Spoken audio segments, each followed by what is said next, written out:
The briefing room smelled like burned coffee and old ambition. Sergeant First Class Maya Hartwell stood at the far end of the table, arms crossed, jaw tight, watching the men who would never look at her directly spread their mission folders across the laminated surface like they owned the room.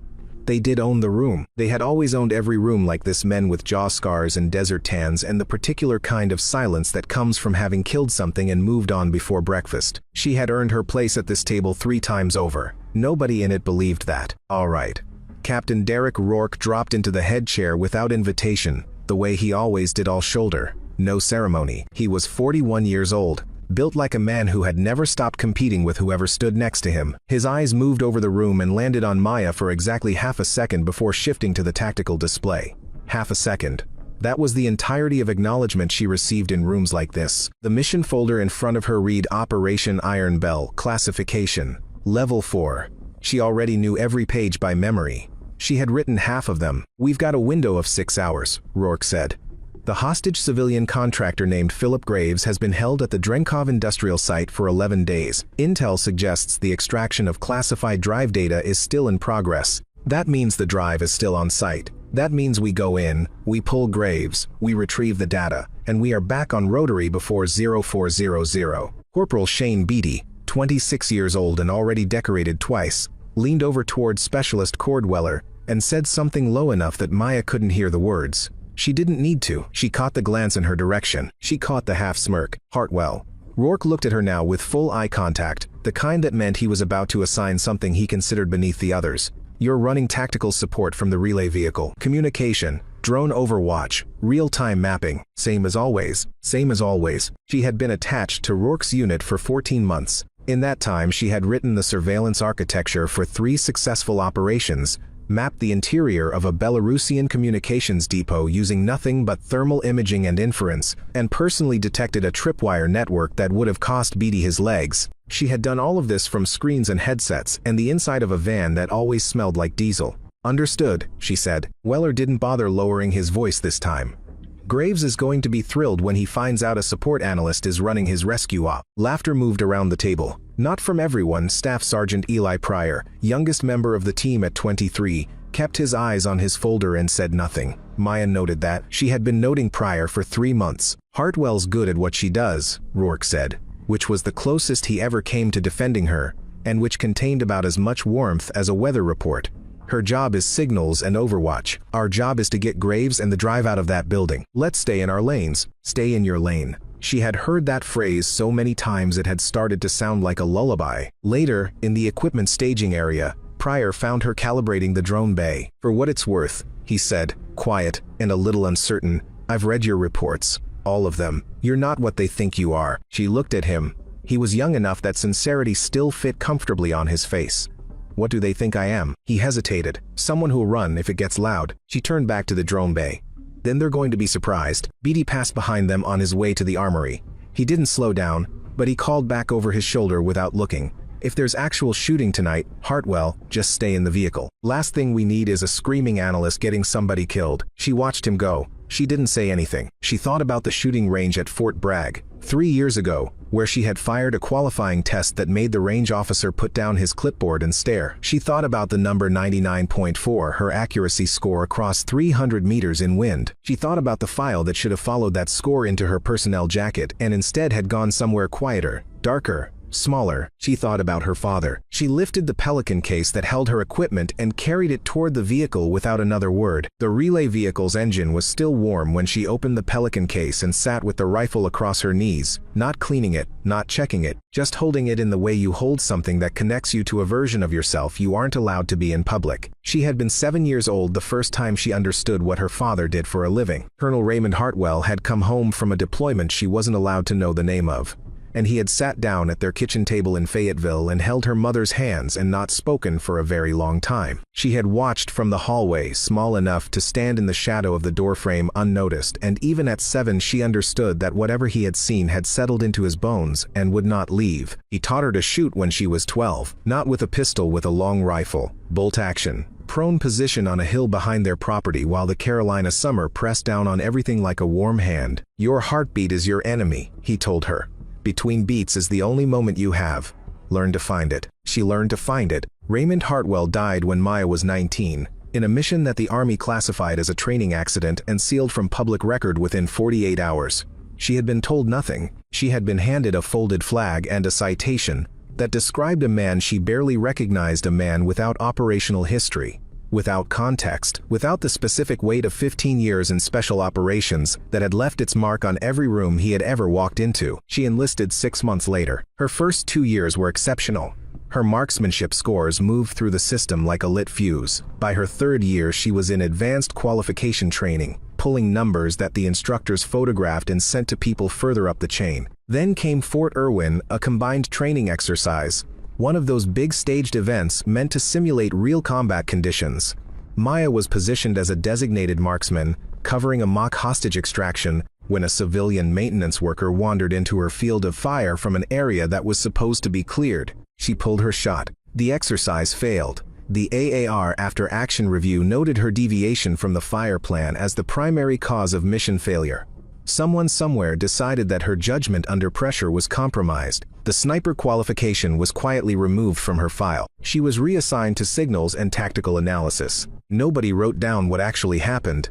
Nobody wrote down that she had made the right call. Nobody wrote down that pulling the shot was the only human choice in that moment, and that a machine would have continued firing, and that a machine would have been praised for it. She carried that knowledge the way some people carry debt, not loudly, but always. The reassignment had come through in language that was bureaucratic and bloodless and offered no space for an argument. Due to demonstrated judgment inconsistencies under field conditions, SFC Hartwell will be reassigned to tactical intelligence and support effective immediately. That was what it said. It didn't say that she had pulled a shot to save a civilian life. It didn't say that she had subsequently filed a formal protest that was received, acknowledged, and then placed in a drawer somewhere with the particular quietness of things that would never be acted on. It didn't say that the range officer who had watched her test scores, the one who had photographed her groupings and sent them up the chain, had later told her privately that what had happened at Fort Irwin was not right, and that he was sorry, and that there was nothing he could do about it. He had said all of that and then reported for his next duty station, and she had never heard from him again. None of that was in the reassignment order. The reassignment order contained facts stripped of their context, which is another way of saying it contained falsehoods. 3 years of signals work had followed. She was good at it, genuinely, undeniably good, but goodness in a support role is a quiet thing that earns quiet rewards. And the men around her were accumulating combat experience like currency while she accumulated data logs and drone footage. She trained alone every morning before 0500. She used a civilian range 15 miles from base. She paid out of pocket. She kept her times and her groups, and said nothing to anyone. The rifle in the Pelican case was her father's, a custom Macmillan TAC 338, worn smooth at the grip from years of use. She had carried it to every deployment and never once been asked why. Nobody looked closely enough to ask. In the back of the relay vehicle, 3 hours before insertion, she opened the case and ran her hands over the stock. She didn't think about tonight. She thought about a hillside in North Carolina and a man who had taught her where the silence lives between heartbeats. "I know," she said to nobody. "I'm ready." The helicopter crossed the border at low altitude in radio silence, and below them the landscape moved past like a black and white photograph of emptiness. Maya wasn't on the helicopter. She was in the relay vehicle, a modified civilian truck parked on a ridge road 4 kilometers from the target site, surrounded by screens that turned the darkness into data.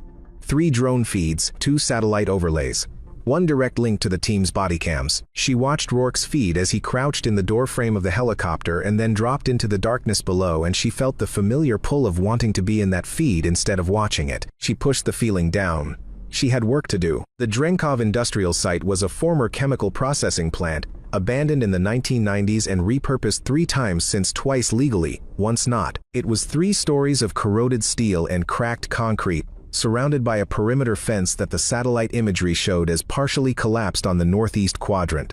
The team was going in through the northeast. "Hartwell, give me the interior thermal," Rourke said through the earpiece. She pulled up the drone imaging, counting 9 heat signatures on the ground floor. 4 clustered near the east end, that's probably the holding area, 3 moving in what looks like a patrol pattern on the south corridor, 2 stationary at the main entrance. "Copy. BD, Weller, you've got the south corridor. Pryor, with me. What's the patrol timing?" Beatty asked. Maya had been watching the movement patterns for 6 minutes. Irregular. Shortest gap is 40 seconds. Longest is about 90. Don't plan around a number, plan around opportunistic movement. Brief silence. Then Beatty said, "Good catch." And nothing more. And that two-word acknowledgement carried more weight than he probably intended. The team moved through the northeast breach point. She tracked them on 3 screens simultaneously, adjusting drone altitude to compensate for the structure's steel roof, which was interfering with thermal resolution. The rain had started an hour ago and was getting worse, the kind of rain that comes sideways and finds every gap in a jacket and turns scope glass into a blurred window. She noted the wind speed on the ridge, 14 miles per hour, gusting. She was noting the wind speed automatically, without thinking about why. 7 minutes into the building, she saw it. One of the 9 heat signatures on the ground floor was behaving differently. Not in motion, not stationary. It was near the east end, close to the hostage cluster, but positioned with what looked like deliberate proximity to the team's planned extraction route. Not waiting. Preparing. Rourke. She kept her voice level. "I've got an anomaly. One of the interior signatures is positioned in a way that doesn't match sentry or hostage behavior. North side of the east corridor. Second pillar in. Define anomaly. Someone is waiting for you at the exact point your route passes through. That's not a coincidence." Silence. Then. "Could be a wandering guard who happened to stop there. Could be. Or it could be someone who knows your route." "How would anyone know our route?" She didn't answer that directly. She said, "I'm recommending a deviation. West corridor approach. It adds 90 seconds but keeps you away from that signature." A pause. She could hear the sound of boots on wet concrete through someone's body cam audio. "We stay en route," Rourke said. "Your thermal read isn't precise enough to redirect the whole op based on a hunch." She opened her mouth, she closed it, she watched the screens. The team moved into the east corridor. The anomalous signature didn't move. The explosion was small, a shaped charge on a secondary support column, meant not to kill but to seal. The east corridor door buckled inward with a sound like a struck bell, and the team found themselves hemmed in on 3 sides with one usable exit. She was already moving the drone before Rourke finished shouting, "Hartwell, we have contact east and south, multiple shooters, I count at least 6. I see them." She had the drone at maximum lean, pushing it through rain and interference, pulling resolution wherever she could find it. "There's a service tunnel northwest corner of the building. Ground floor. It's not on the original floor plan, but the thermal imaging shows a temperature differential that suggests either a pipe cavity or a passage. Go northwest." "That's not confirmed." "Nothing tonight is confirmed, Captain. Go northwest." Beatty's voice cut through. 2 of the guards are military-grade equipped. This isn't organized crime. These people knew we were coming. She heard the statement land inside her own thinking like a stone into still water, ripples moving outward. They knew we were coming. She pulled up the communication log for the last 4 hours. Every transmission in and out of the team's secure channel, time-stamped, source-tagged. She ran it against the timeline of events on the ground. The shaped charge had detonated 8 seconds after the team passed a specific GPS coordinate, a coordinate that appeared in the mission briefing document she had distributed to all team members at 1,700 hours. All team members. She built the inference carefully, the way her father had taught her to build a firing solution without rushing, without emotion. Step by step until the numbers locked into a single unambiguous conclusion. Someone on the team had sent a signal before the charge detonated. Not a voice transmission, a data burst, encrypted, to an external receiver. She had caught it as an anomaly in the channel noise 17 minutes ago and marked it for later review, assuming it was interference. It was not interference. She pulled Pryor's bodycam feed. He was moving with Rourke, rifle up, covering the northwest push. His movement was tight and professional.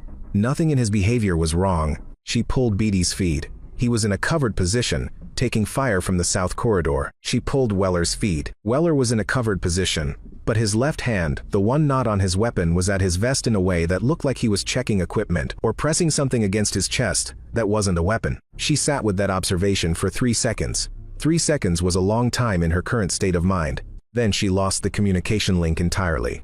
Static swallowed every channel simultaneously, the kind of signal death that doesn't happen by accident. She reached into the Pelican case. She had 4 minutes of travel time on foot. She covered it in 3, moving through rain and darkness with the rifle case across her back and her secondary pistol drawn, staying low and using the perimeter fence line as cover. The northeast breach was still open. She went through it at a run. The building interior was louder than she had expected, not just gunfire, but the sounds a building makes when it's been stressed by an explosion.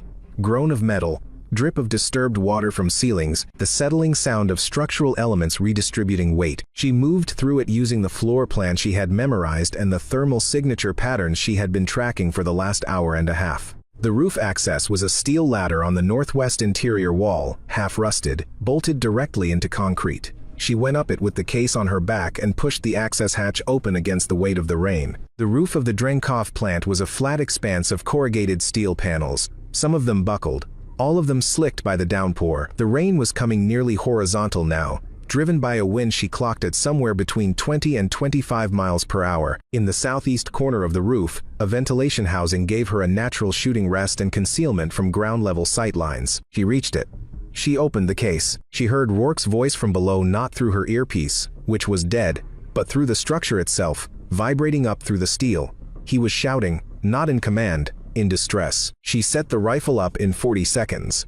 Her hands remembered the process without being asked. Bipod placement, stock adjustment, optic check. She loaded the magazine and chambered the first round and lay down behind the rifle and pressed her cheek to the stock. Through the scope, the ground below resolved itself into clarity despite the rain and the movement and the darkness. The scope was night vision capable. Her father had upgraded it 2 years before he died. With money she later understood he had set aside specifically for her. She found Rourke in the scope. He was on his knees. A man she didn't recognize, not one of the original 9 thermal signatures, which meant he had entered the building after the team had a weapon pressed to the back of Rourke's skull. The man was large, calm, and positioned with his back against a support pillar that put him at an angle that made every other team member's shot geometry impossible. He wasn't impossible from the roof. She moved the crosshairs.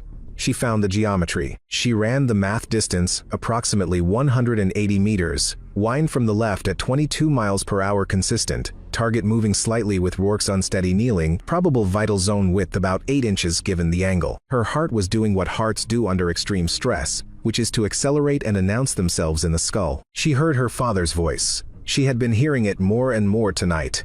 Between beats. That's the only moment you have. Beatty's voice came through somewhere below, distant, muffled by steel. We cannot get a shot. Someone has to have a shot. She had the shot. Her finger rested on the trigger with the exact pressure her father had taught her, enough to feel the mechanism, not enough to disturb the crosshairs. She was aware of everything simultaneously. The rain against her back, the wind moving the scope image in tiny oscillations, her own breathing, the slowing space between heartbeats. She found the space. She pressed. The crack of the rifle was swallowed almost immediately by the rain and the wind. She was already cycling the bolt muscle memory, automatic, before the sound had finished traveling. Through the scope she watched the threat go down. Immediate, no movement after. Clean. Rourke lurched forward onto his hands. Below, she heard shouts, confused, disbelieving, searching. A voice she recognized as Beatty. What the who fired? Who has a shot up there? Who just... Then Rourke's voice, steadier now, pulling himself back to command. Hartwell, not a question, a realization. Report. She keyed her secondary radio, the short-range backup unit she always carried and that nobody ever asked about. Reporting. The channel was silent for a moment. Then, who just made that shot? She settled her cheek against the stock again and scanned for secondary threats. Support. The building's server room was on the 2nd floor, behind a door that had been relocked after the team's intrusion. She had Pryor's help getting through it. He was the one who had found her on the roof, wide-eyed and not saying anything for the first few seconds, just looking at her like she had arrived from somewhere outside his understanding of the world. The drive, she said. Graves. Graves is out. Rourke and Beatty have him. The drive is still in the server room. The system is still live. She was already moving. The server room was cold and humming and full of the kind of organized hardware that suggested someone had been here recently and regularly. Not a stripped facility, an active one. She plugged in her extraction unit and started pulling data while Pryor stood in the doorway with his rifle covering the corridor. She was 40 seconds into the extraction when the secondary archive folder opened. She almost missed it. She was running the extraction as a background process while monitoring the building's remaining threat signatures on her secondary screen. But the folder index populated in the corner of her display and she caught a file name in the directory that made her stop. Hartwell, Raymond Operation Cold Shelf Final Status Report. She was aware of her own breathing. She was aware of Pryor saying something from the doorway that she didn't hear. She opened the file. She read it in the time it takes to understand something you have always known but never been allowed to confirm. She read it twice. The second reading was not for comprehension. She had comprehended everything in the first pass, had absorbed it with the same systematic clarity she brought to tactical data, holding each fact against the next and feeling the architecture of it resolve into a coherent and terrible shape. The second reading was something else. The second reading was what happens when you have spent 19 years carrying a grief that was founded on a lie and you are now in a cold server room, reading the documented truth of that lie, and your body needs a moment that your mind isn't going to give it. Her father had not died in a training accident. He had died in the field, during a classified operation to intercept communications between a domestic defense contractor and a foreign intelligence network. He had identified the contractor by name. He had filed a report. The report had been received, processed, and then according to the audit trail in the file she was now reading forwarded to a senior operations officer for review. The report named individuals with significant institutional authority. The kind of authority that does not like being named in reports. The kind of authority that has, historically, found ways to ensure that inconvenient reports do not become inconvenient records. That officer's access credential was in the system. She recognized the credential identifier. She had seen it on every mission briefing document for the last 14 months. It was assigned to the unit's administrative oversight chain. She followed the chain through 2 more authentication layers and arrived at a name. She sat with the name for 4 seconds. Then, she copied the entire archive to her extraction drive, pulled the unit from the server, and stood up. "We need to go," she said to Pryor. What was in? "We need to go right now." He looked at her face and stopped asking. She found him on the ground floor, moving toward the building's south exit with the kind of purposeful calm that doesn't belong to a man who thinks the mission is over. Weller was 31 years old, decorated 4 times. Fluent in 2 languages she wasn't supposed to know he spoke. She had been building his profile in the background of her mind since the data burst she had caught in the communication log, building it the way you build a case, piece by piece, without announcing you're building anything. He didn't see her until she was 12 feet away. She had her pistol up. He had his rifle slung across his back, not at ready. That was a choice, she understood immediately. He had been expecting to leave, not to fight. Vela. He stopped. He looked at the pistol. He looked at her face. Something in his expression moved through several calculations before arriving at a kind of resigned stillness. "You were fast," he said. "Faster than I expected. You sent the coordinate data at 2,218. 14 minutes before the charge detonated." He didn't deny it. That told her something. Either he thought denial was pointless, or he wanted her to hear whatever came next. "You want to know about your father." The sentence hit her like a temperature change, immediate and physical. "I already know about my father. You know, part of it." He glanced toward the exit, then back at her. Cold Shelf wasn't just an intercept operation. Raymond found evidence of domestic collaboration that went very high. Very high. The report he filed was going to expose people who had too much to lose. So it was redirected. And he was redirected. Redirected. The word was ash in her mouth. He was told to stand down. He refused. And then there was a mission from which he didn't come back. Who gave the order? Weller looked at her with something she couldn't immediately categorize. Not remorse exactly, but a kind of exhausted honesty that arrives when there is nothing left worth hiding. Someone much further up the chain than either of us will ever reach. "I found out 4 years ago. I was recruited by people who want those names buried. Tonight was supposed to finalize certain things. Finalize the drive, destroying what's on it, and anyone who'd read it." She heard something move in the corridor behind her. She didn't turn. Pryor's footstep pattern was one she knew by now. She kept her eyes on Weller. "The only thing stopping you from running is that I have a shot," she said. "I know. The only thing stopping me from taking it is that I need you in a room with people who have recording equipment." He considered this. Then, slowly, he lowered himself to his knees and placed his rifle on the ground. "Then I suppose," he said quietly, "we both get something we need." The timer was on the secondary explosive package, not the shaped charge that had sealed the corridor, but a larger system, rigged into the building's main support columns, that Weller had been meant to trigger before leaving. He had not triggered it yet, because he had not left yet, and he was not leaving. But the system had a dead man's protocol. If the remote trigger went more than 40 minutes without a confirmation signal, it armed and began its own countdown. She found this out because Weller told her, apparently having decided that cooperation was his best remaining path toward any outcome that didn't end in a military prison sentence. 12 minutes, he said, give or take. Where's the primary detonator? Gone. The man your shot took down was carrying it. Then the countdown is running. Yes. She had Pryor on one side and Weller zip-tied, cooperative but useless on the technical problem on the other. She had the extraction drive in her vest pocket. She had Rourke on the secondary radio, guiding Beatty and the civilian Graves toward the northeast breach. She built the exit problem in her head the way she built everything fast. Spatial. Prioritized. The building had 4 usable exits given the current structural state. The northeast breach was where Rourke's element was already moving. The south exit was where Weller had been headed. The northwest hatch, the service tunnel she had identified earlier from thermal data, was the shortest route from their current position to outside the collapse radius. "Northwest tunnel," she said. "Move." They moved. She talked Rourke's element through their exit simultaneously, managing two spatial situations through two radio channels, keeping her voice steady and unhurried, while her mind was running fast enough that the building's moans and the rain and Weller's occasional directed comment all came to her as simultaneous data streams she could parse without losing any of them. 3 minutes from the northwest tunnel exit, something in the building's upper structure gave way. The explosion hadn't destabilized it directly, but the rain had been working on it for 3 hours, and compromised steel finds its moment. The ceiling above the corridor dropped 18 inches with a sound like a truck hitting a wall, and dust and wet rust came down in a curtain. Pryor grabbed Weller's arm and kept moving. Maya was already 3 steps ahead of the sound, already at the tunnel hatch, already pulling it open. "Move," she said. Pryor moved. Weller moved. She went last, pulling the hatch closed behind her. The tunnel was 3 feet wide and smelled of mineral water and decades. They moved through it at a crouch, fast, not speaking, guided by the faint light of her secondary screen. Behind them, distantly, she heard the building begin the process of deciding to be rubble. The tunnel exit opened into a drainage channel 20 meters outside the perimeter fence. They came out into the rain. The helicopter was waiting at the extraction point, 400 meters east. Rourke's element was already 90 seconds ahead of her, according to his last radio call. She could see the landing lights through the rain. She could also see the second helicopter. It was a civilian model, unmarked, sitting on a flat section of elevated ground 300 meters north of the extraction point. It had its rotors running. It had been there, she realized now, looking at the position since before the operation began. A pre-planned escape route.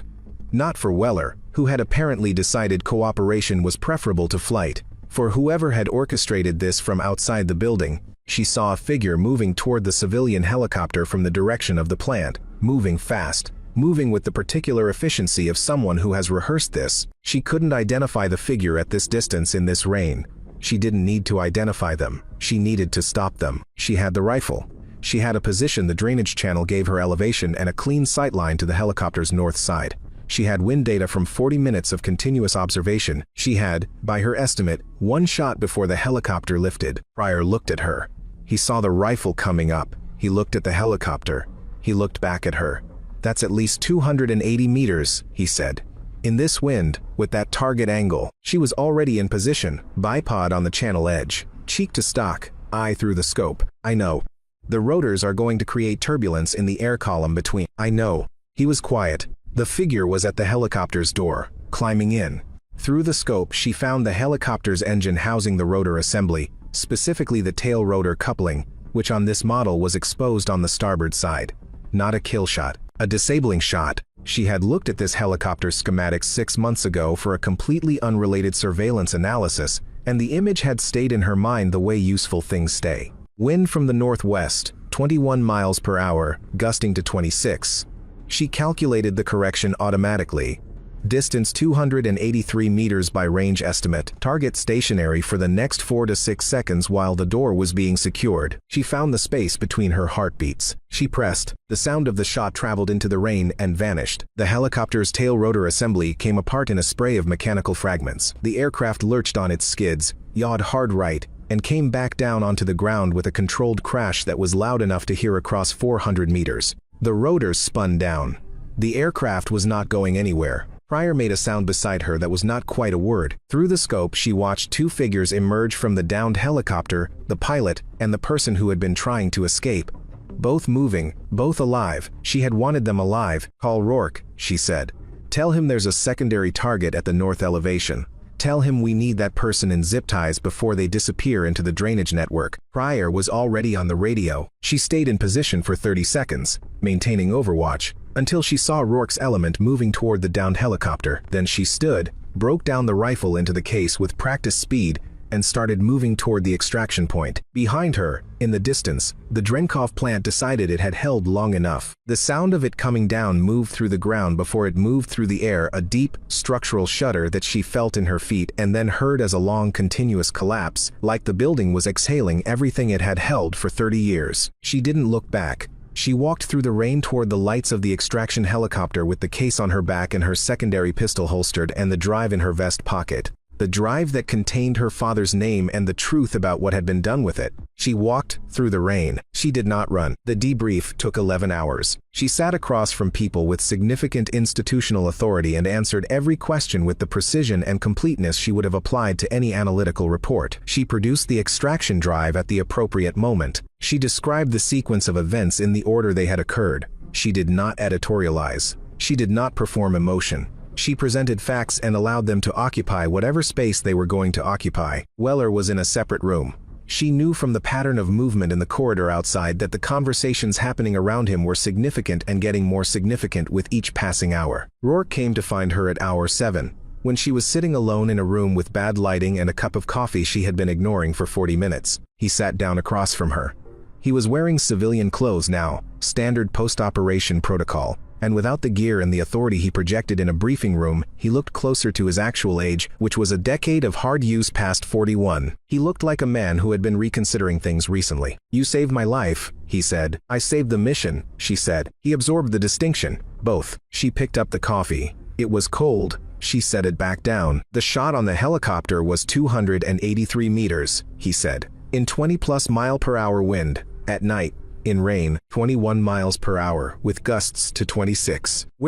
How long have you been?" He stopped. He tried again. "Your file says you're a tactical analyst. My file says a lot of things that were decided without my input." He sat with that. She watched him sit with it and gave him whatever time he needed. "The OPA is going to open a formal review on Cold Shelf," he said. "Based on what was on that drive, it's going to take time and it's going to get complicated and there are people who are going to try to make it go away. I know, but it won't go away. Not this time." He paused. "I knew some of what happened to your father. I knew more than I should have and less than I should have admitted knowing. I want you to understand that I understand that's not good enough." She looked at him directly. "It's not." "No." He put his hands flat on the table. "It's not." She respected the absence of justification. It would have been easy to offer one. He was a man who had spent a career finding ways to maintain operational momentum through difficult decisions, and difficult decisions manufacture their own justifications the way wet wood manufactures smoke. He didn't offer one. "The report," she said. "The official report. What about it? What does it say about who made the shots?" He met her eyes. "It says what happened. What actually happened." He paused. "Tactical support specialist Maya Hartwell, operating under independent initiative following communications failure, provided direct fire support at multiple engagements that enabled the team's survival and the successful extraction of the hostage and mission-critical materials." Another pause. "It also says she then identified and disabled a secondary escape vehicle belonging to the operations external coordinator, resulting in the apprehension of." He stopped reading from memory. "It's a long report." "Good." He stood. He moved to the door. Then he stopped. She watched him stop. She had a sense, one of those perceptual readings you develop after years of close observation, that he had something he needed to say and had been organizing it for some time and was now at the point where it was going to come out or it wasn't, and the outcome of that depended on whether he was the kind of man who could say a necessary thing without softening it into uselessness. She had not been sure, until tonight, which kind of man he was. "Hartwell, sir." He turned back toward her, and she could see the thing he was going to say moving through him before it arrived. People who are about to say something true look different from people who are about to say something crafted. The true thing has a kind of physical presence. It takes up space in the chest before it becomes words. "I was wrong about you. I want to say that cleanly, without qualification. I was wrong, and the wrong I was doing was specific, and I knew enough to have known better, and I didn't. I'm sorry." She looked at him for a moment.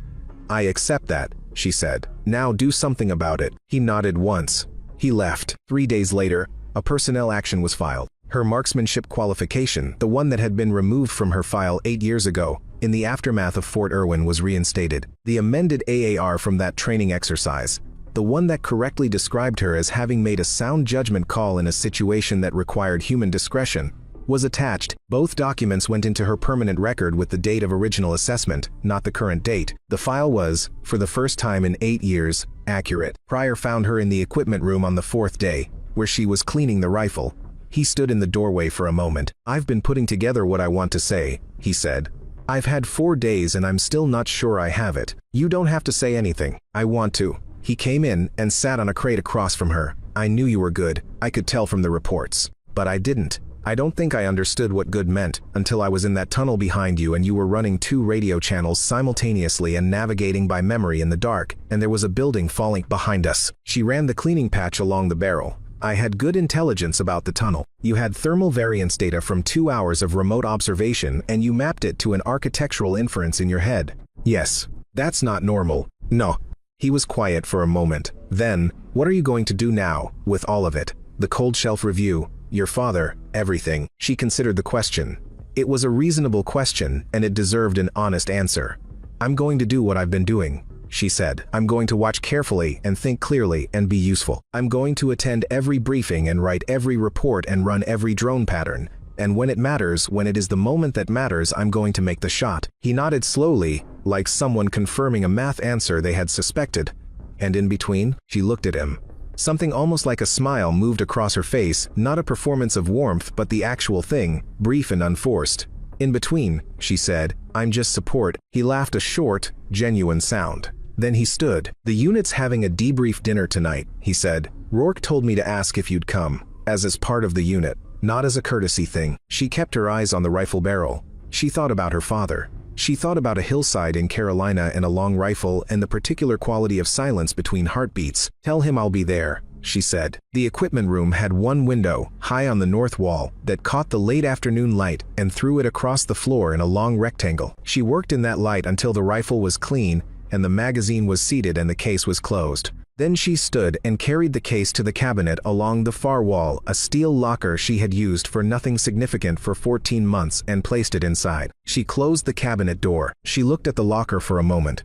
On its face, in military issue black marker that had faded to gray over years of use, was a label that read SFCM, Hartwell Tactical Support. She thought about relabeling it. She decided against it. The label was accurate, in the way that most reductive things are technically accurate. She was tactical support. She had always been tactical support. She had run comms and drone coverage and signals analysis and real-time mapping for 14 months in this unit, and she was genuinely good at all of it. Not adequate, not serviceable, but the kind of good that produces outcomes, that saves lives through inference and preparation and the particular discipline of watching everything carefully when everyone else is focused on watching one thing. The fact that she was also capable of a 283-meter shot in 21-mile-per-hour wind with a rifle she maintained out of her own pocket did not make the label wrong. It made the label incomplete, and incompleteness, she had come to understand this over years of operating inside institutional structures that measured people in the narrowest possible terms. Incompleteness was not the same thing as inaccuracy. It just meant that the full picture had more room in it than the label suggested. There were others like her, she knew.